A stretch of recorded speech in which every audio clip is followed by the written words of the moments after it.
welcome back to Nonsense Farm. It is mid-August and it is hot, and today I'm going to take you on a garden tour.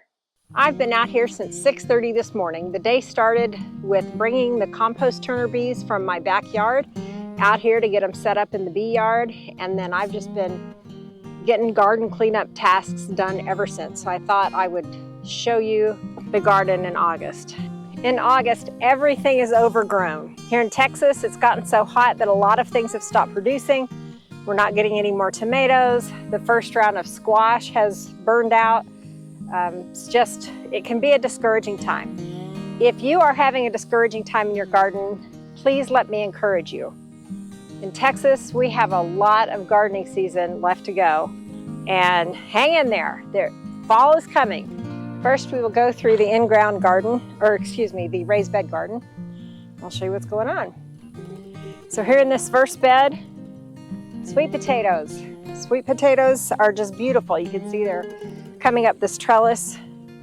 They did have some flowers on them earlier, but I guess they stopped flowering, which I've never had them flower before. But anyway, it just makes for a very beautiful bed. And in a few months, we'll have tons of beautiful sweet potatoes down there. This is the bed that I redid. It was one of the old style beds that I constructed. I ripped it up. In fact, you can see it's right there waiting to go to the dump. I ripped it up, replaced it with a Vigo bed, and it's ready to be replanted. No weeds coming out the side or anything. So I'm very happy about that.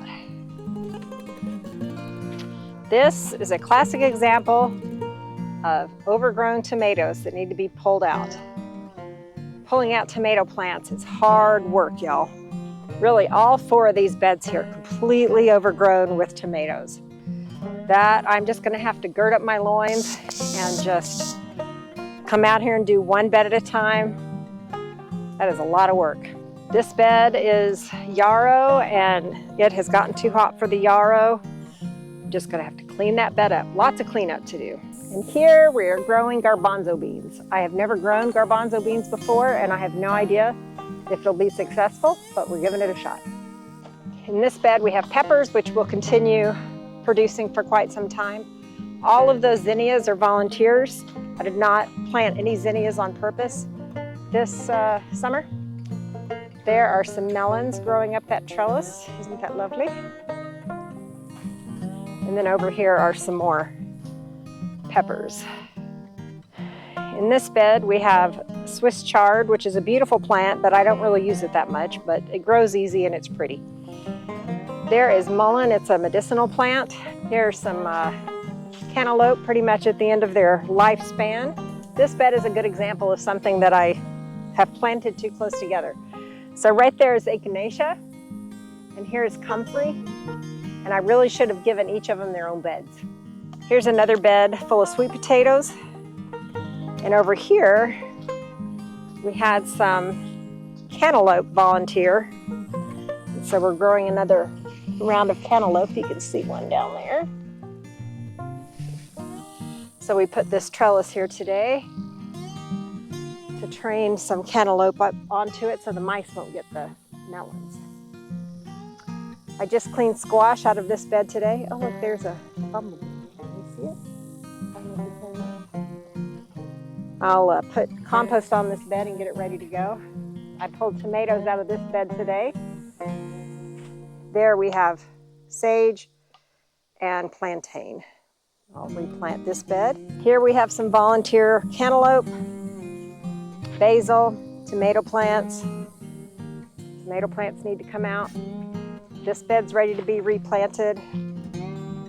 In this bed, I planted some yellow squash in there, and I started some cucumber plants at home, and I don't know what I was thinking, but I didn't harden them off before I put them out, and so the plants aren't doing very well, so I'll have to do that again.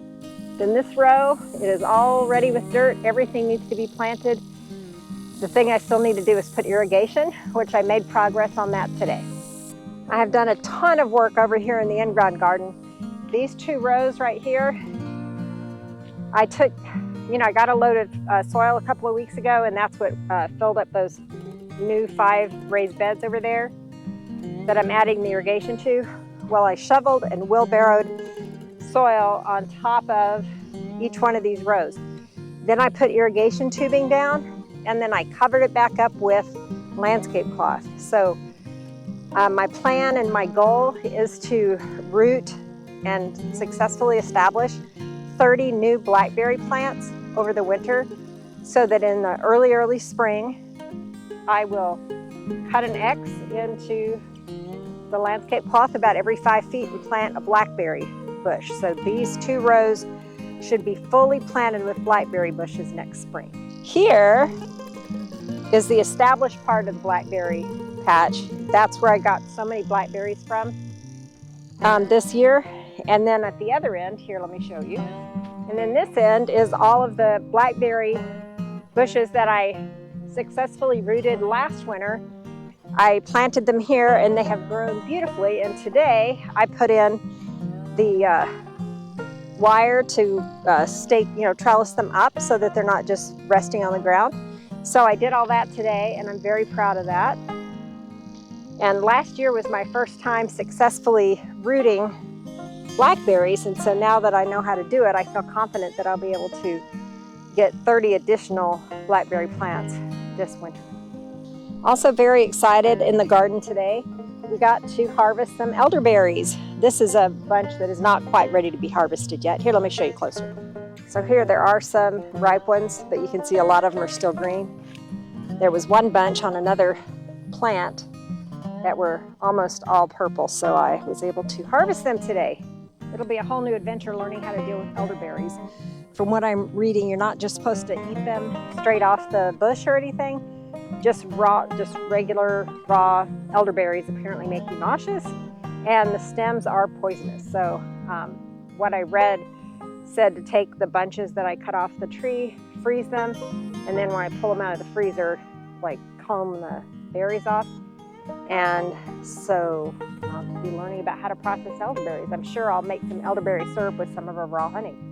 I've been extremely blessed this August. The rain gauge had 2 inches of rain in it when we got here today, and the high temperature today I think is only 90. It's only 89 degrees here right now, which is hot, and I'm tired. I've been out here working all day, but it is not unusual for it to be 105, 107 here this time of year. So we've had a very mild summer, and I'm very thrilled. So lots going on in the gardens. August is a tough time. If you're having a tough time in the garden, I just encourage you to have a cool drink, go into the air conditioning for a while, and try again early in the morning. So that is our garden tour for August 2025. I would love to know any questions or comments you have. Put them down in the comments. And I am going YouTube Live every Thursday at 7 p.m. and I would love to have you hop on and join. Just come to my channel page and you'll be able to see when I'm live. 7 p.m. on Thursday.